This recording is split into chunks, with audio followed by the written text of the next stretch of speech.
কাৰণ চৰকাৰে মূল সুতিলৈ ঘূৰি আহিবলৈ 2092 চনত ঘোষণা কৰিছিল যে স্বাধীন অসমৰ বাদ দি স্বায়ত্ত শাসনৰ ওপৰত আলোচনা হ'ব। এইটোকে চাই আমি এটা কেন্দ্ৰীয় চৰকাৰক দাবী দিয়া হৈছিলে যে অসমক জনজাতীয় স্বায়ত্তশাসিত ৰাজ্য হিচাপে ঘোষণা কৰিব লাগে আৰু সকলো জনগোষ্ঠীক জনজাতি আৰু অনুসূচিত জনজাতি মৰ্যাদা দিব লাগে। ইয়াৰ উপৰিও আমাৰ প্ৰধান দাবী আছে আত্মসমৰ্পণকাৰী আলফা সদস্যসকলৰ এককালীন সাহায্য চৰকাৰে ঘোষণা কৰিছিল। অসম চৰকাৰ আৰু ভাৰত চৰকাৰে শীঘ্ৰে মুকলি কৰি দিব লাগে আৰু আত্মসমৰ্পণকাৰী আলফা সদস্যসকলৰ আদালতত চলি থকা গোচৰসমূহ নিষ্পত্তি কৰিব লাগে। এইখিনি কিন্তু আজি অসম চৰকাৰ কেন্দ্ৰীয় চৰকাৰে কৰা নাই। আমি শীঘ্ৰে কৰিবৰ কাৰণে আজি যোৰহাট জিলা সমিতিৰ তৰফৰ পৰা আমি কেন্দ্ৰীয় সমিতি আজি দাবী জনাইছোঁ। হৈছে আলফা আৰু চৰকাৰৰ মাজত যিটো আলোচনা হ'ল সেইটো হৈছে যুদ্ধ বিৰতি গোটৰ আলোচনা হৈছে। যিসকলে যুদ্ধ বিৰতি কৰি আলোচনা কৰিছিল তেওঁলোকৰহে আলফা সংযুক্ত মুক্তি বাহিনী তেওঁলোকৰহে মানে ভংগ হৈছে, কিন্তু আমাৰতো ভংগ হোৱা নাই। কাৰণ আমি আলফা দেশ আৰু জাতিৰ ভিতৰত আমাৰ প্ৰধান দাবী আছে স্বায়ত্তশাসিত ৰাজ্য হিচাপে অসমক ঘোষণা কৰিব লাগে আৰু ইনাৰ লাইন পাৰ্মিট প্ৰৱৰ্তন কৰিব লাগে।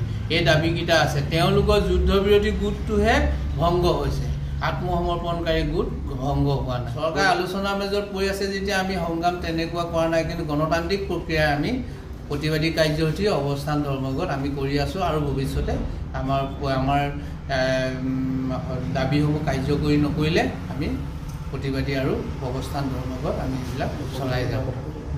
আৰু আমি আগতীয়াকৈ মুখ্যমন্ত্ৰী ডাঙৰীয়া অসমৰ যিমানবোৰ মুখ্যমন্ত্ৰী হৈ আহিছে 1992 চনত প্ৰত্যেককে আমি দাবী জনাই আহিছোঁ, তেখেতলোকক লগো কৰি আহিছোঁ। আমাৰ বৰ্তমান অসমৰ মুখ্যমন্ত্ৰী বিজেপি মুখ্যমন্ত্ৰী শাসনাধিষ্ঠ থকা তেখেতকো লগ কৰাৰ কাৰণে আমাৰ আজি সভাই এক সিদ্ধান্ত গ্ৰহণ কৰিছে। কাৰণ চৰকাৰে মূল সুতিলৈ ঘূৰি আহিবলৈ 2092 চনত ঘোষণা কৰিছিল যে স্বাধীন অসমৰ বাদ দি স্বায়ত্ত শাসনৰ ওপৰত আলোচনা হ'ব। এইটোকে চাই আমি এটা কেন্দ্ৰীয় চৰকাৰক দাবী দিয়া হৈছিলে যে অসমক জনজাতীয় স্বায়ত্তশাসিত ৰাজ্য হিচাপে ঘোষণা কৰিব লাগে আৰু সকলো জনগোষ্ঠীক জনজাতি আৰু অনুসূচিত জনজাতি মৰ্যাদা দিব লাগে। ইয়াৰ উপৰিও আমাৰ প্ৰধান দাবী আছে আত্মসমৰ্পণকাৰী আলফা সদস্যসকলৰ এককালীন সাহায্য চৰকাৰে ঘোষণা কৰিছিল। অসম চৰকাৰ আৰু ভাৰত চৰকাৰে শীঘ্ৰে মুকলি কৰি দিব লাগে আৰু আত্মসমৰ্পণকাৰী আলফা সদস্যসকলৰ আদালতত চলি থকা গোচৰসমূহ নিষ্পত্তি কৰিব লাগে। এইখিনি কিন্তু আজি অসম চৰকাৰ কেন্দ্ৰীয় চৰকাৰে কৰা নাই। আমি শীঘ্ৰে কৰিবৰ কাৰণে আজি যোৰহাট জিলা সমিতিৰ তৰফৰ পৰা আমি কেন্দ্ৰীয় সমিতি আজি দাবী জনাইছোঁ। হৈছে আলফা আৰু চৰকাৰৰ মাজত যিটো আলোচনা হ'ল সেইটো হৈছে যুদ্ধ বিৰতি গোটৰ আলোচনা হৈছে।